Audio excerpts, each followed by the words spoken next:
We are live on the RotoWire Fantasy Baseball podcast brought to you by Rival Fantasy. Go to rivalfantasy.com or get the Rival Fantasy app. Today is Sunday, April 16th. I'm Drew Silva. With me here is Chris Crawford. We'll wrap up a lot of the action from the weekend so far, some individual risers and fallers from Saturday's full slate. But let's get right into the biggest headlines from the weekend around baseball. It was a crazy Sunday morning. I don't even think I have all the topics written down here. Whew. You were doing a news shift, so I'm sure you're just mentally exhausted. I'll try to lead us through this show. At the top is Brett Baty. Just before we hopped on here, Andy Martino of SNY reported that the Mets are calling up top third base prospect Brett Baty. He's not in the starting lineup Sunday at Oakland, maybe still making his way out there from Scranton, Pennsylvania, where the AAA Syracuse was playing a weekend series against the AAA affiliate of the Yankees. But it's happening, Chris. Baty nearly won the starting third base job out of camp this spring, was really pushing Eduardo Escobar. And after a ridiculous start at Syracuse, now he gets the call to the big leagues. Baty had homered in 3 of his last 4 games at Syracuse. Overall, a 400 batting average, 1386 OPS, 5 homers, 15 RBIs, 2 stolen bases, and 9 runs scored through 9 games this season at the AAA level. I don't know that he's going to be a big time base stealer with the Mets. That hasn't been a huge part of his game, but a really good all around hitter with emerging power. He does struggle a bit against left handed pitching as a left handed hitter. So that's something to look out for, that he might sit versus some tougher lefties, which I guess would keep Escobar active a bit. He's a switch hitter. And we've seen how Mets manager Buck Showalter has treated Francisco Alvarez since his call up. I think Alvarez is finally making back-to-back starts. That is correct. Started at catcher, on Saturday against the A's, and he's out there again on Sunday. So we'll have to see on the playing time, but you'd think that Baty is not going to get this call to sit on the bench. I think he'll be their primary third baseman. What are your thoughts on Baty, Chris, as sort of a prospects maven? Something like that. I will Something like say, that. I think the reason he's not in the lineup today is because you don't want to have him downgraded to playing against Double-A Midland, which is what I am Ha, calling Oakland until they actually try to win some baseball games. I think this is awesome. And it's worth pointing out that Beatty dealt with a thumb injury earlier in the year, and it was like, oh, this is scary. What the heck? This guy's wasting time in AAA and then deals with a thumb injury. But no, I mean, he was sensational. Like, he had nothing left to prove. Yes, he was playing in some friendly confines in AAA, but not that friendly, especially in the colder months. So he is deserving of a roster ad for sure. He can hit for average. The power has really developed.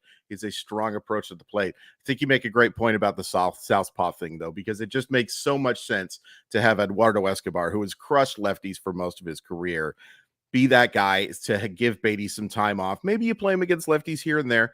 Be curious to see if they play him in the outfield at all. He's been pretty much just third base, was getting some looks in the outfield before. Another way to get his bat in the lineup if you want to have Escobar in there. But yeah, other than the fact that he's not going to provide any help in the stolen base category, he's pretty much a must add on any type of roster. yeah. Other big news: the Dodgers placed catcher Will Smith on the concussion IL on Sunday morning. He had been out for the last 2 games due to what was called an undisclosed illness. Now going to be out for at least another 5 days. The 7-day concussion IL, it was made retroactive to April 13th. You just never know with brain injuries. It's a hard thing to analyze and speculate on how long this absence could be. Smith was off to a terrific start this season, 333 average, 1058 OPS, 3 home runs, 3 doubles, 12 RBIs through 11 games. Austin Barnes will probably be the primary catcher for the Dodgers while Smith is in recovery mode. Austin Wynns was signed to a minor league deal on Sunday. Just not much fantasy upside with any of the internal options that the Dodgers have. On waivers and fantasy, if you need to replace Smith, Elias Diaz is out there in some leagues, a little Coors Field effect as the Rockies' everyday catcher, hitting the ball well so far. Mike Zunino, I think his roster percentage is in the single digits. He's showing some pop with the Guardians. That's why they signed him, to give them a little more power. It gets pretty thin quickly, that catcher position after that. I think if you're a Will Smith manager, you're scrambling. I don't really know that there's a perfect solution to that. Francisco Alvarez has been scooped up in a lot of leagues, and Mhm. again, he's not playing a ton. I was somebody who picked him up, was able to get him in a league, but I haven't been able really to have the opportunity to put him in my starting lineup in fantasy. Bummer. Yeah, I mean it's such a bummer because like Will Smith is as good as anybody behind the plate, and if you have him on your roster, you probably drafted him very, very high, and you just can't have Austin Barnes or Austin Wynns in your fantasy lineup. It is interesting that they do have one of the best catching prospects in baseball, in Diego Cartaya, who is doing well in Double-A. It would have to be a long-term injury for Smith, and heaven forbid that happens. We really want to see him come back in a week, for not just for fantasy reasons, for being decent human beings reasons. We want to see Will Smith back in that lineup. But yeah, this is just something that you got to just deal with, and hopefully it's just a weak little thing.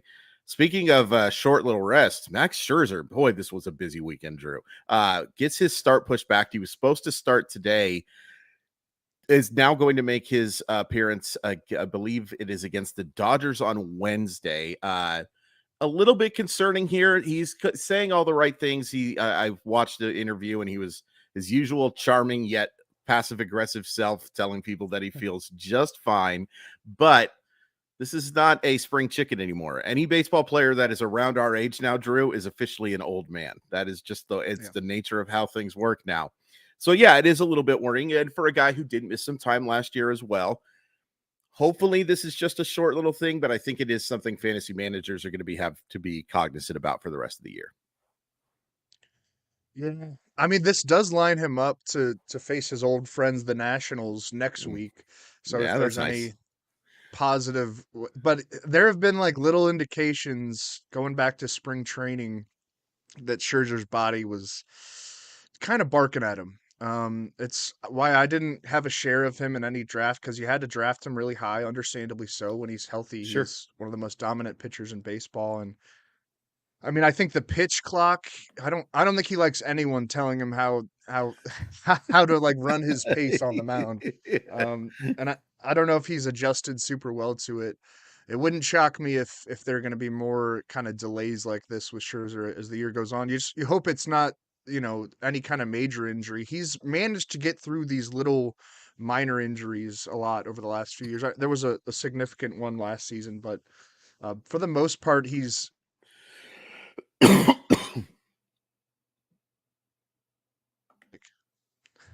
I muted the wrong mic. That is unbelievably how I'm long back. this Sunday's been. I'm sorry about that. Yeah, I know. It's all right. We'll get you through it. Another injury note from Sunday: Giancarlo Stanton suffered a hamstring strain as he was legging out a two-run double on Saturday, placed on the 10-day injured list Sunday morning. I was watching that game. He thought the ball was gone out to Yeah. left field. He watched it for a bit and then injured himself as he was trying to turn on the Jets when the ball hit off the wall. I guess it didn't seem like anything too serious. Like they pulled him from the game, but he walked off without a limp under his own power. But clearly is going to need some time off now. Hopefully just the 10 days, but with hamstring strains, you're usually talking about multiple weeks. Sometimes like it's that 3 to 4 week range. Hopefully it's going to be like 2 weeks. It's just usually how it goes with that type of injury. Oswald Peraza got the call to the Yankees in a Mhm. corresponding move.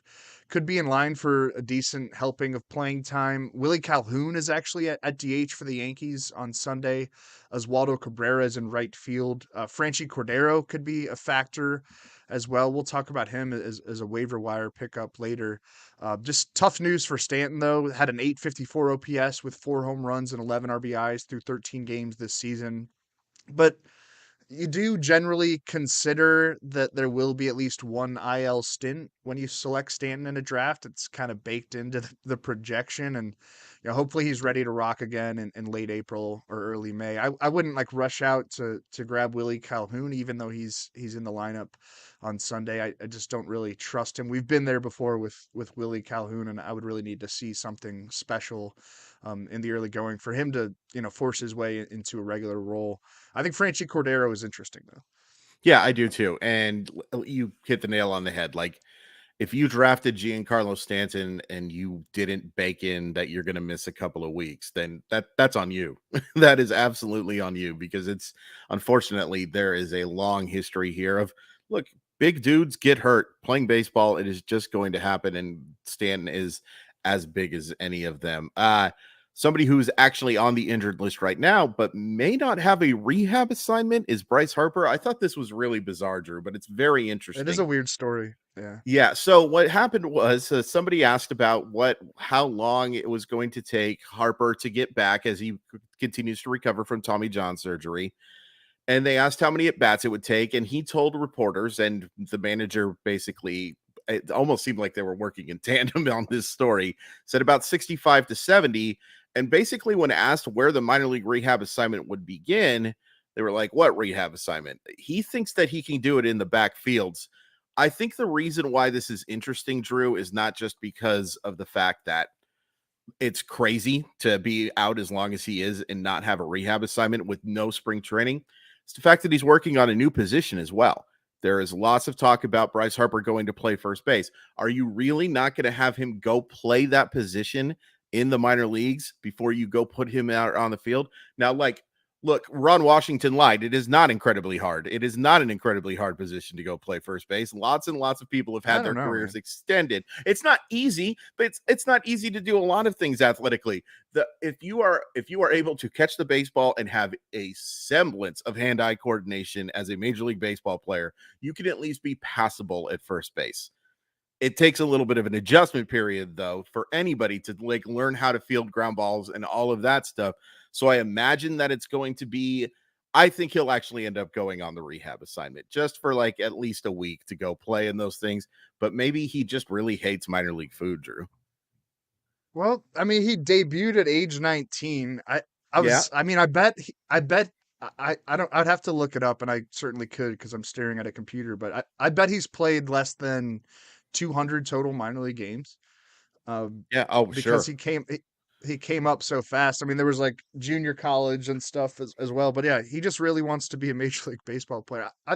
The whole story is a little strange, and I think this is what happens when a star is out for so long. You almost have to like kind of concoct some content.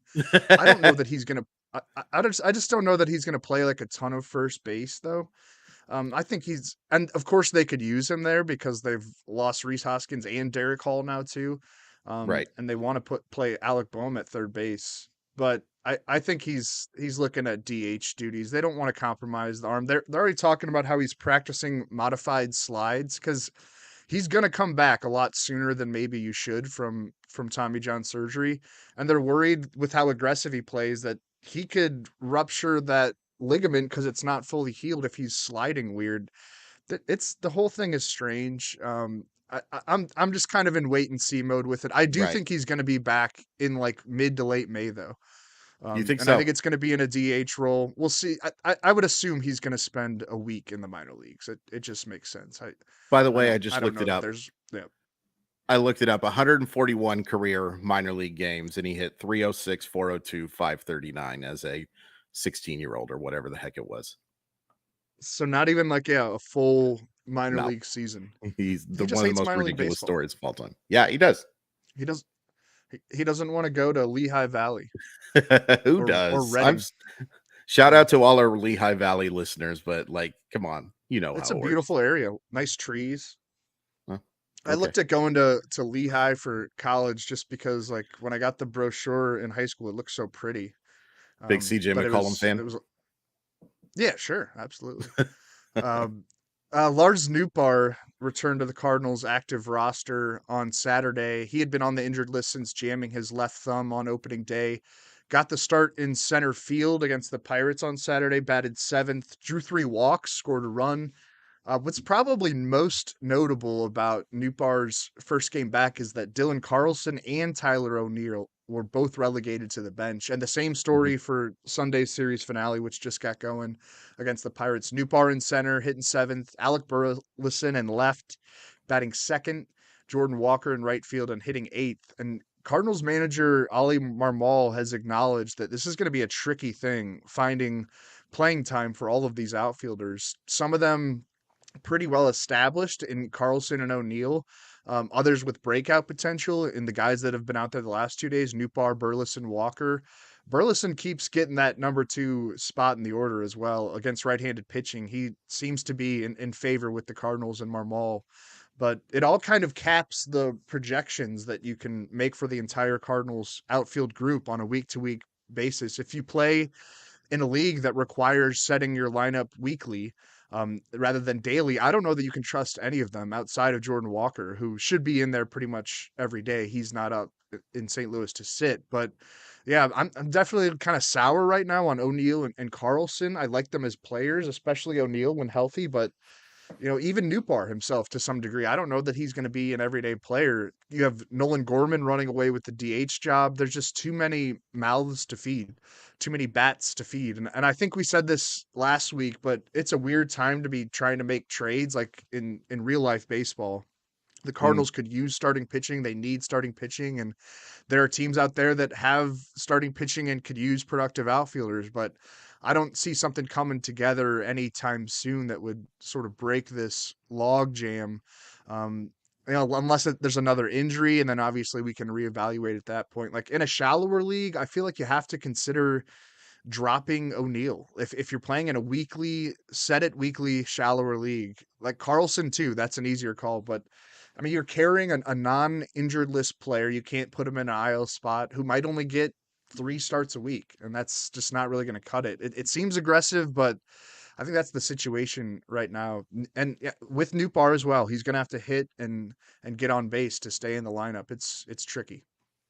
It's really tricky, especially like the infatuation. And look, I'm not hating on Alec Burleson by any stretch of the imagination, but like his rise to becoming so trusted that he's not only playing every day, he's hitting second in that lineup when you have like Jordan Walker hitting eighth. It is an interesting situation. They clearly like that dude an awful lot, and I can understand it. He's a solid prospect. But like I think you're right. Like you have to kind of hope at this point, if you're a fantasy manager who has those guys on their roster, that they do make a trade. But that's not happening anytime soon. Like there are too many teams that there are not exactly a lot of teams that have starting pitching depth, Drew. Like we were talking about like a few weeks ago, Yeah, I like know. how the Robbie Ray, or excuse me, how Chris Flexen for an outfielder made an awful lot of sense as a trade. The Mariners need Chris Flexen now. Like with Robbie Ray gone for at least another couple of weeks, like there are so few teams that have starting pitching depth. And speaking of one that almost lost someone last time, excellent segue, Chris Crawford. Did you see the John Nailed Gray it. injury yesterday? He I took didn't. Okay, so he took a line drive off his forearm from Yenier Diaz that I'm so glad I was wrong. But when I was watching it, my first thought was, well, there goes that season, because it looked like he broke his arm. It hit him square in the forearm, immediately left the game, went 2 innings and gave up a run. Drew, they're saying he's going to come back for his next start, which is really fortunate. Now, here's the thing. I have some doubts about whether or not he's actually going to make that next start. It does sound like maybe he's not going to be placed on the injured list, but as a big Gray fan and thinking that this is a guy who could be in for like a breakout season, I've been saying it for a long time, but I do like the Rangers and I I'm with do you. like his stuff quite a bit. It's definitely one you're going to have to monitor, but it really does look like he avoided a very, very serious injury because it went right off of his forearm. And I think even Gray said in the post-game show himself, he's like, well, I think I broke my arm, or thought I broke my arm. And all they're diagnosed him with is a contusion, aka a bruise. Really, really fortunate there. Could, did you see a picture? Could you like see the seams on his arm? No, I thank goodness, because I'm squeamish about that stuff. Like even seeing like an indent type of thing is just like too much for me. By the way, stop sharing the that gif of the pitcher crying. It's not fun, man. I feel so bad for that dude. Like stop sharing stuff like that. That's not cool. I don't think I'm on Twitter enough anymore to know these things that you're talking about. I got to get Hey back Drew, on. we got a really cool question. I want to answer the question. Can we answer the cool Yeah, question? let's do it. Keep 3 for the rest of the season. Jose Miranda, Tyler Stevenson, Josh Rojas, Brendan Donovan, or Rowdy Telez. That's an interesting one. I mean, if Stevenson is your catcher, I think that's a really good catcher to have. So that would be an easy one. Um, I want to like Josh Rojas. He's kind of a guy that's been platooned as well, though. Yeah. I would say keep Brendan Donovan, keep Tyler Stevenson. I'm a little bit worried about Jose Miranda.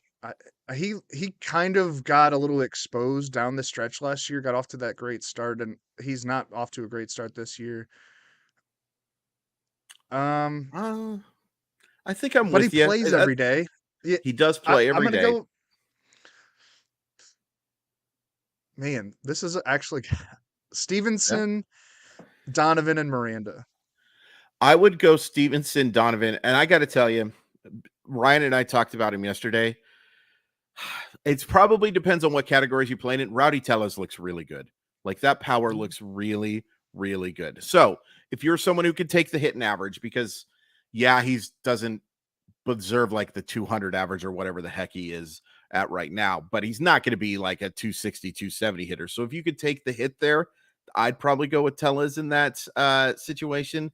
But I think we're definitely right on about Stevenson and Donovan are easy keeps just because I think Donovan's actually looked really good. And I think Stevenson Yeah, is one of the most underrated options in baseball. My concern will be long term whether or not Stevenson's going to keep catcher eligibility, but it should be fine for a few years.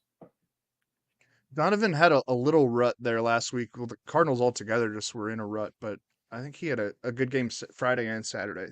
I trust him a lot. He's just got a great plate approach and is hitting leadoff more often than not, which you love. And you can Love it. play him in various spots. I think he's a really talented guy. Mm-hmm. All right.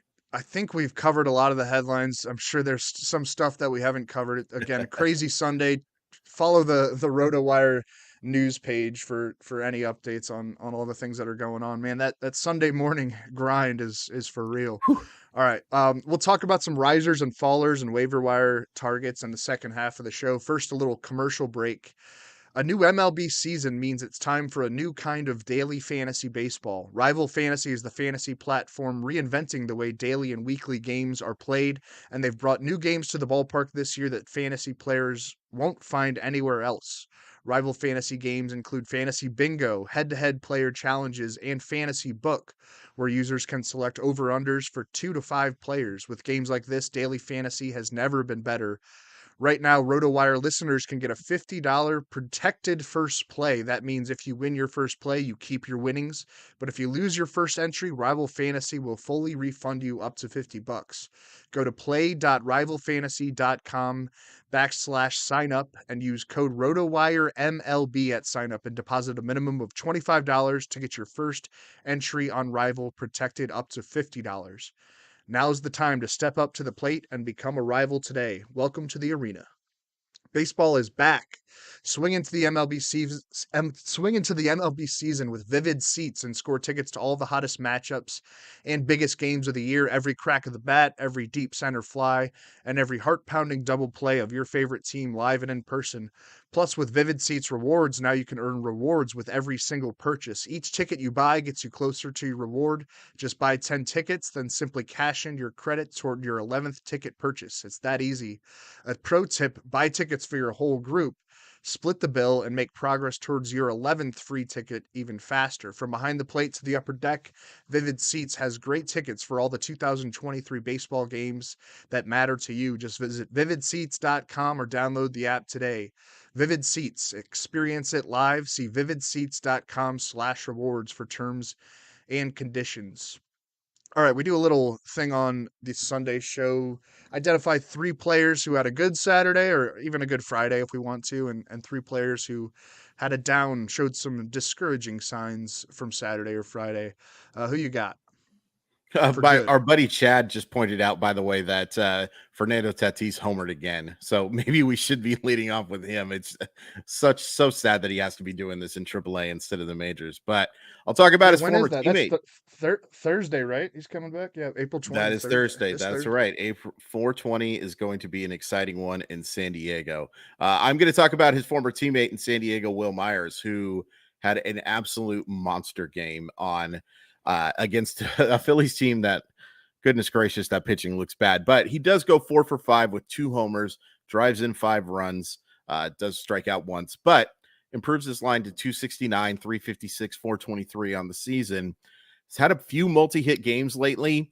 We have seen Will Myers be a pretty streaky hitter, and it kind of appears like he's going on a nice little run here. And it's worth pointing out, pretty friendly confines that he's going to be hitting in now as well. It's never really been a question about talent with Myers. It's whether or not he could actually put something together. We've already seen some streaks to begin in this short period of time, but I'm at least a little more interested in Myers based on how he's been playing as of late. Locked into that number 5 spot in the Reds lineup, right behind Tyler Stevenson at cleanup, who we really like. Yeah, I mean, it's about opportunity, and he's in a great situation where he's not having to jostle for playing time. He's mostly playing right field, but he can mix into the DH, area as well. And I maybe even some first base. Like the Reds pulled Joey Votto off his minor league rehab assignment because he was nearing that 20-day window. He was like really bad for AAA Louisville. I think 21 strikeouts and 45-ish plate appearances. Sad. I hope this isn't the end of the road for Votto, Me but too. it certainly seems like we're nearing that point. I don't know what they're gonna do. Just have him like try to get right in some simulated games, maybe throw him back out for another rehab assignment. We'll kind of have to wait to see what happens there. We're talking about some Padres. Jake Cronenworth had a huge showing Saturday in the Padres 10-3 win over the Brewers. 2 home runs, his first career multi-homer game, a career high 6 RBIs, now at an 841 OPS through 62 plate appearances on the season. Coming off that 7-year, $80 million contract he landed just before opening day. Cronenworth, he finished second in the NL Rookie of the Year voting in 2020. He was an All-Star in both 2021 and 2022, but he remains pretty underrated, even with that extension. That kind of surprised some people, but I don't know, ADP in the 150 to 160 range in most fantasy drafts this spring. That's, somewhat understandable because he doesn't steal bases. He doesn't have like immense individual raw power, but holding down that number 5 spot in the Padres lineup right behind Juan Soto, Manny Machado, Xander Bogaerts, with Fernando Tatis Jr. set to return from his PD suspension again this coming week, April 20th. I was looking that up. It's actually Thursday at Arizona. The Padres have a little road trip, then they go to Wrigley Field. So Tatis will return on the road, and then I'm sure it'll be a crazy scene once he returns to San Diego. Maybe the return of Tatis drops Cronenworth into like the number 6 spot in the lineup, but I think more likely we'll just see Tatis bat and lead off, and Trent Grisham is the guy who drops down. I think Cronenworth might stick in that number 5 spot, which could just be lethal. Big breakout game for him on Saturday, and the batted ball data is really encouraging too. A whole lot of red on his Baseball Savant page, and as I was looking that up, he's 78th percentile in sprint speed. So beyond the hard hit rate, like maybe he could run a little bit more. We've seen guys be more aggressive with the bigger bases. I think most teams and players should actually be running more with the success rate that we've seen so far on stolen base attempts. Cronenworth does have 1 steal already in 1 attempt. He hasn't been caught stealing since 2021, but hasn't really tried that much either. But I love the range of position eligibility too: first base, second base, even shortstop on Yahoo and some other sites that are more lenient with position eligibility. Off to a great start, and it could get even better with you adding Tatis to that lineup as early as Thursday. Yeah, absolutely. I mean, that lineup is already stacked, but it just becomes all that much better when you add one of the best and maybe the most talented player in baseball in Tatis. And I like the versatility. I like the fact that he is making the hard contact. I think you make a good point with the running. Maybe he would be running a little more if he hit closer to the top of the lineup more than hitting in the middle, but still think there's some opportunities there. The Padres really can just kind of play mix and match and do whatever the heck they want with their lineup. You know what I mean? Like there's no, all of these guys, you see Xander Bogaerts hitting leadoff and cleanup, like alternating between just depending on who is on the mound. There's an awful lot to like. Obvious point is obvious, but there's an awful lot to like. There was an awful lot to like about Tyler Brown yesterday. 7 innings, no earned runs, two runs, but that'll work. 5 strikeouts, 1 walk. After a pretty inauspicious debut against a not very good Detroit team where he just couldn't really find the strike zone, he's been really good. He has allowed 0 earned runs over his last 14 innings. He's up to a 1.93, down to actually, up 1.93 ERA with a 2.83 FIP. And you take a look at the Savant page, Drew, like he's avoiding barrels. He's avoiding the hard contact at a very strong rate. He's well above average in strikeout rate. Fastball velocity in the 87th percentile with his 96 mile per hour average fastball. He gets good extension. And the key thing is he's throwing strikes. And that is the biggest worry that I had for Hunter Brown coming into the year. Was he going to throw enough strikes for this to matter? Because it's never been a question about stuff. One of the reasons why he fell into the 5th round was people were like, well, is he going to be a reliever type? Because he doesn't throw a ton of strikes. He certainly has over these last couple of games. You have to love the situation with Houston.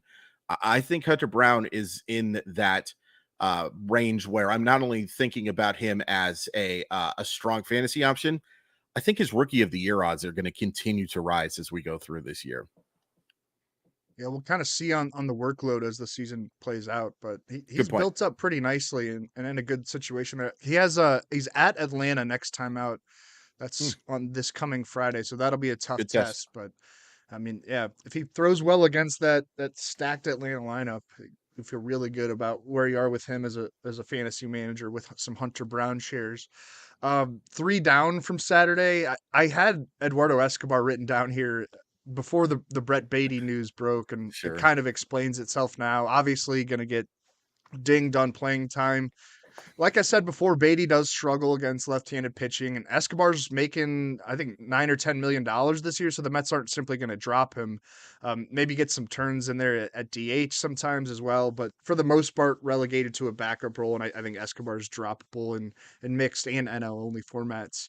Ramon Urias with the Orioles, we should mention, too, another concussion victim, took a Kendall Graveman sinker that didn't sink to the back of his head on Saturday. He was playing pretty well out of the gate. Urias probably going to see Gunnar Henderson a lot more at third base. Henderson had been cycling in at DH a bit over the first few weeks of the season. Probably just is going to be the everyday third baseman now. Jorge Mateo has been awesome too for the Orioles and in fantasy. But Mateo definitely has some flaws, but a very dynamic skill set. Was always a sort of tantalizing prospect. Again, with a lot of flaws, but 3 homers and 7 steals through 13 games for a guy who went pretty late in drafts. I'd feel really good about Mateo, and we'll see on Urias. It's going to be probably at least a week before he's back on the field. Yeah, also diagnosed. You may have mentioned this, but with a contusion behind his ear. So there's a couple of things going on there. Hopefully he's okay. I think Escobar, if you didn't drop him yet, you must be related to dude, because there wasn't a ton of fantasy upside anyway. But at this point, there's no way you're calling up Baty with anything but the intention to make him your starting third baseman, like we talked at the top of the show. Drew, I don't like mentioning your Cardinals with these things, but we got it. Jordan Hicks. Wow. Did not have a good game on Saturday. Gave up 3 runs, only 2 of them earned because of the zombie runner. But Ollie Marmol did not have some nice comments for him really after this. His quote was, "We need to figure out a way for him to be more effective and usable. We've got to have a good enough plan to do that where he's comfortable with it and we feel good about it," which was basically his way of saying shortly after that they're not going to use him in high leverage situations anymore. Now has a 12.71 ERA, a 3.35 whip, and a 6-8 strikeout to walk ratio. Never good when that second number is bigger than the first one across 5.2 innings. Look, when he has been at his best, Hicks has looked like a really strong option and a potential wipeout reliever. But that is not right now. And if you are holding on to him, just hoping that you can get some extreme strikeout rates or anything like that, it's probably time to move on. Even with how good his stuff can look at times, he's never a big strikeout compiler.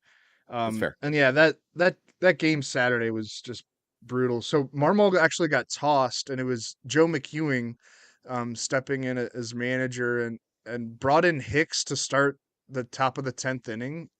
And I was just I mean, they explained later that 4 guys were unavailable. Gotcha, Andre Palante had asked for a day off because he was feeling fatigue from their road trip in Colorado. But If Hicks is your best option in that spot, geez, and he threw like 7 sliders in a row to Andrew McCutchen, all at the top of the zone, just like I mean, McCutcheon's an older player, but he's gonna hit one of those out of the park if you keep throwing it there, and he sure did. And then he Didn't gives up like a McCutcheon triple. sorry to interrupt. Didn't McCutcheon No, yeah, like complain about a what he thought was ball 4 and then he ended up hitting a home run anyway? It yeah. seems like that happens a lot in baseball. The strike zone was really bad in that game, but Robot umpires now. Hicks. I mean, I don't know what they're gonna do because he is out of minor league options. Yeah, And that is if yeah, if they DFA him, he's gonna get scooped up. Like just because the Dodgers will want to get their hand. I mean, it's gonna be a worse team than that because he won't get that far down the waiver list. But right. someone will see the appeal in a guy that can hit 103 miles an hour and has a really good slider if he keeps it low in the zone. He's a mess, and I feel bad for him because they've messed with him a bit. Like was it Yeah. last year or the year before? He opened as their number 5 starter, even though he hadn't Yeah. been built up as a starter throughout camp. Whew. The Cardinals' pitching philosophy right now is a mess, and I think it goes beyond just not having the talent to fill these spots. It's like they've just got a weird mindset. I got to stop talking about the Cardinals, or I'm gonna start Real crying or quick, something. Matthew Liberatore does look really, really good. I've talked to a Yep. bunch of people that he has looked fantastic. I wonder how much longer they can go without putting him in the rotation, to be honest. Chad asked about Helsley. Helsley, I think he's looked fine. There's been some BABIP issues, like where just balls have slid through spots on the field where in the past there've been. I'm not worried about him all that much, and I know his 2022 came to a bad end in the wild card series against the Phillies, and he had that finger issue. But I think for the most part he's looked fine. His stuff looks great. So I would not sell low or consider trying to get rid of him. I think he's in a really good spot. He's clearly by far the Cardinals' best reliever, which is what you like, and they tend to reserve him for the ninth inning, which it's kind of rare these days. So I think he's very valuable. Another down player for me is Ezekiel Tovar. And I'm getting a little bit worried about Tovar, who I mentioned as a possible breakout candidate when we Mhm. were identifying late round players who could offer early round value at the start of the season. He's not doing that so far. 0 for 3 with a walk on Saturday against the Mariners, now batting 188 with a 521 OPS through 52 plate appearances. Both his on base and slugging percentage are under 300. No homers, no steals. I feel like the Rockies might let him try to figure it out for a while up in the majors, largely because they don't have better options to plug in right away at shortstop. But I could understand wanting to drop Tovar right now if you're in a competitive fantasy league. If you're playing him in a middle infield spot or just having him like on your bench as a wait and see guy, maybe the breakout comes. I don't want to overreact to 3 weeks, but I don't think it's smart to like practice much patience with someone that you spent a late round pick on. There are other better options out there to fill your middle infield spot, or hopefully you're not like starting him at shortstop. I guess depending on how big your league is, but I think it's okay to drop him and hey, maybe you can pick him up down the road if he shows a little more life. I'm just not really seeing it right now, and you got to be a little aggressive. Yeah, absolutely. I will just say this real quick on Tovar. The thing that's concerning to me is it looks like he's taking his bat at bats with him onto the field because he has not been good defensively either, which is Hmm. his calling card. This is a guy who got on the 2080 scouting scale 70 grades all the time because he's a smooth, slick fielding defender. And I saw him make a couple of boo-boos already in this series. I think he long term, he's a really interesting play, and I do think the Rockies will be patient with him. So, like, if you can hide him on your bench, great.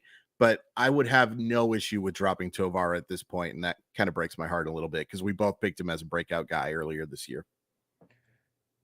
It could happen, but it's just Yeah. not really happening right now. And I mean, if he was like someone you spent a top 150 pick on, you'd want to Mhm. practice some patience. But he's young, and to me, he just doesn't really look ready right now. But again, I think the Rockies will keep him in the majors, let him try to figure it out because what else are they going to do?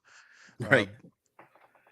yeah. Some waiver wire fab targets. Zach Nito on Saturday got the call from the Angels. That's big news. You want to talk about him? I was Sure. blown away by that Uh, move. He was what, the 13th overall pick not even 12 last months year. ago? Yeah. Like Yeah. 10 months and 9 months ago. Yeah, it was pretty crazy. That call up literally happened as Ryan and I were recording our podcast, and we kind of had to stop what we were doing because we had to talk about it. Um, Big fan. And I love that we're already seeing him hit at the top of the lineup today. Was hit now. Look, Taylor Ward was out, so it was a chance to give rest, but it gives you some clue how confident the Angels are in this kid. This was a guy who, if he went to pretty much any other college, he went to Campbell, which is not exactly a baseball hotbed. With all due respect, the Big South does produce some stuff here and there, but it's not the SEC or the ACC for sure. Already showing a plus hit tool, has sneaky pop and is really tapped into it. Well above average runner, a solid defender at shortstop.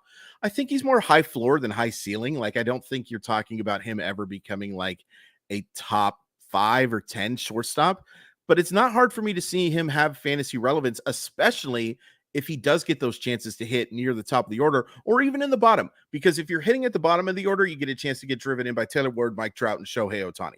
That's not such a bad thing. Maybe not going to produce a ton of RBI because you're driving in Luis Rengifo, who, if Rengifo's not facing the Mariners, is a really bad player. But if he faces the Mariners, is Lou flipping Garrick.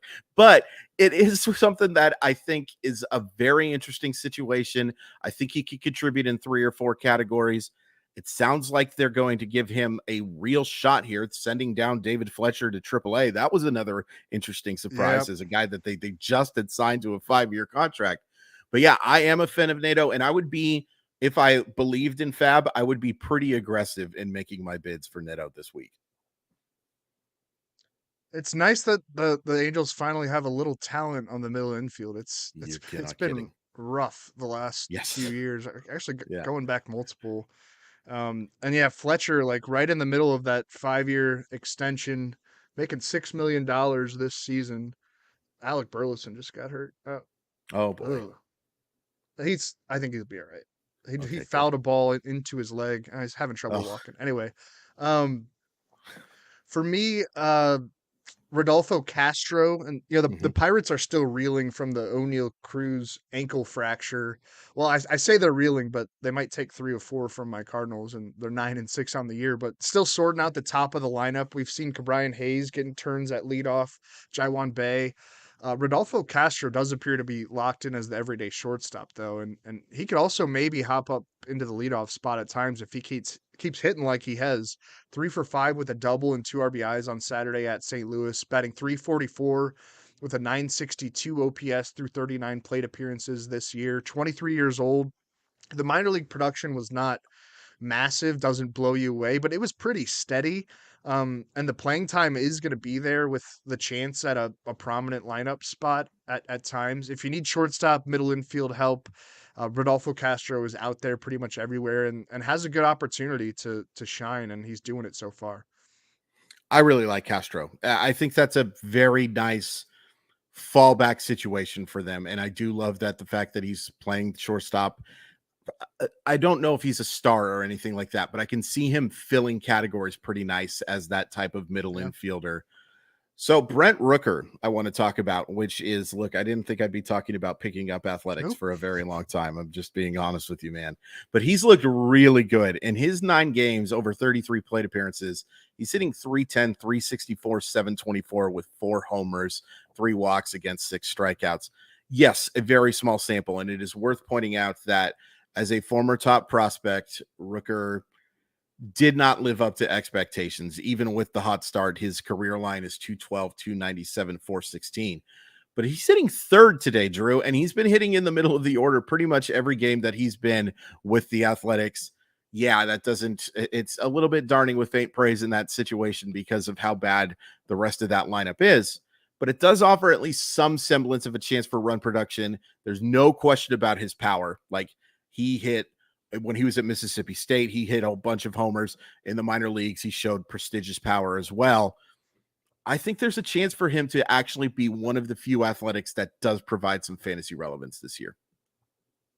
Yeah, I was in a mad scramble while I was preparing to do this show, and then in this daily league, I have Giancarlo Stanton, and I was like, Oh, before those these early games got started, I was like, I got to make a move here. And Rooker, you see the number 3 next to his name on Yahoo is hitting third. All right, like this will work for now.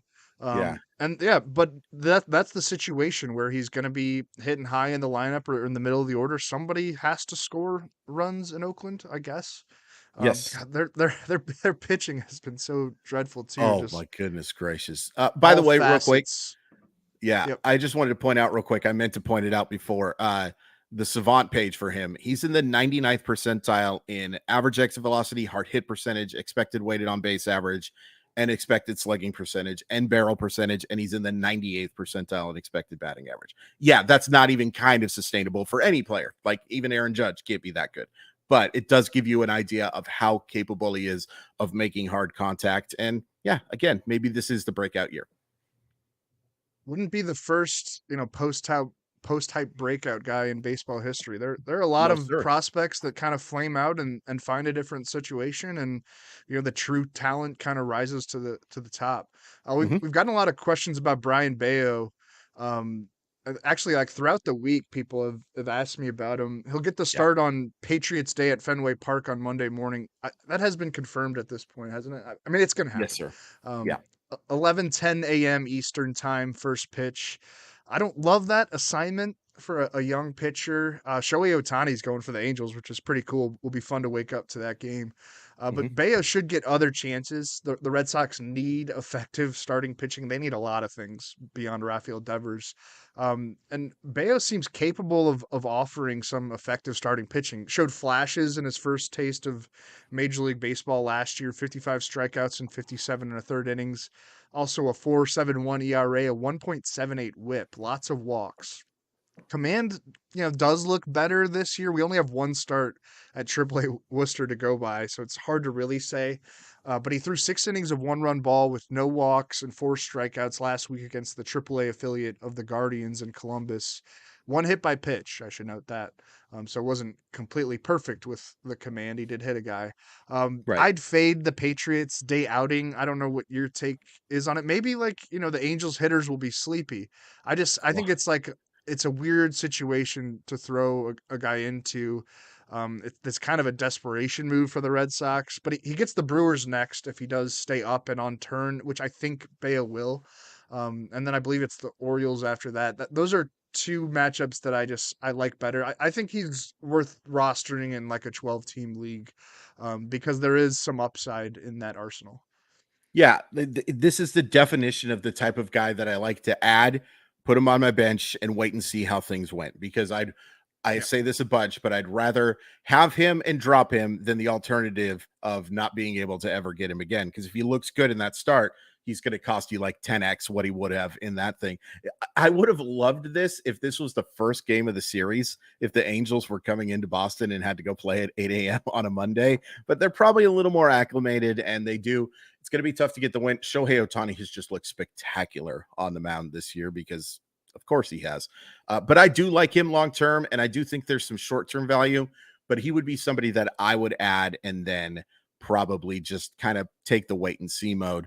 I don't think you can take the wait and see mode with this guy right now, Drew. Franchy Cordero, especially after we picked him on this before we knew the Giancarlo Stanley injury. I think he's a must add now, like an absolute must add. Yeah. Look, do I think he's going to keep this up? And am I worried based on many years of wanting Franchy Cordero to be a thing and then finding out he is absolutely not a thing? You bet your sweet bippy.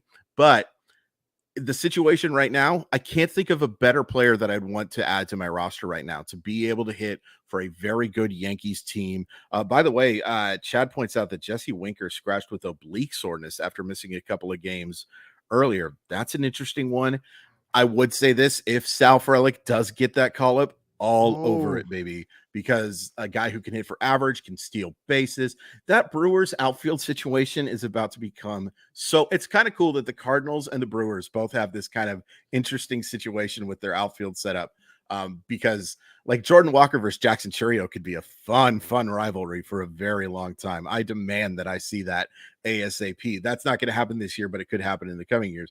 But I think Frelick, if that does happen, and there's no guarantee that it will, It's interesting, by the way, that Winker was supposed to go play in Seattle, and I was very curious to see what the how well he would be treated by the Seattle fans as somebody who did not exactly end his time there with a positive. But yeah, so long story short, if Sal Frelick is called up, I would move him to the very top of this list because he can do an awful lot of things on the baseball field, especially if they give him a chance to hit behind Yelich or maybe even on top of it. Yeah, I like Franchy Cordero too. I've always liked him. Just like he has the body type where you're like, this guy is an athlete. If he had grown up in Mississippi instead of the Dominican Republic, he'd be like an outside linebacker in the NFL right now. Like, he's like 6'3", 250. He just got the body type, and he is bad against lefties. And they're probably not going to play him against lefties, but he should be, DH or right field against most righties, and most pitchers are right-handed. I think he's in a really good situation to thrive there with those short porches in the AL East. Like him a lot. Yep. Did we cover everything? We did. We did that all in 15 minutes. So, I worked yesterday 9 to 5 on RotoWire, and my friend called me like just as I was wrapping up. He had tickets to the MLS soccer game, St. Louis City. Nice. And this story will tell you how things have changed in my life. So I cracked a beer, had a few beers. He came over. The game got delayed because there were like tornadoes in the area. I don't think it wound up starting till closer to 10. Yeah, it's a thing that happens in the Midwest, Chris. We deal with it.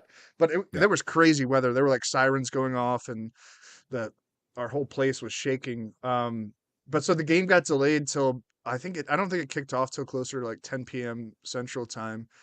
And we were both planning on like getting an Uber whenever we heard when they were going to announce like a kickoff time, but we both fell asleep on the couch. That is we did not. Man, you are getting old, dude. It was sad, dude.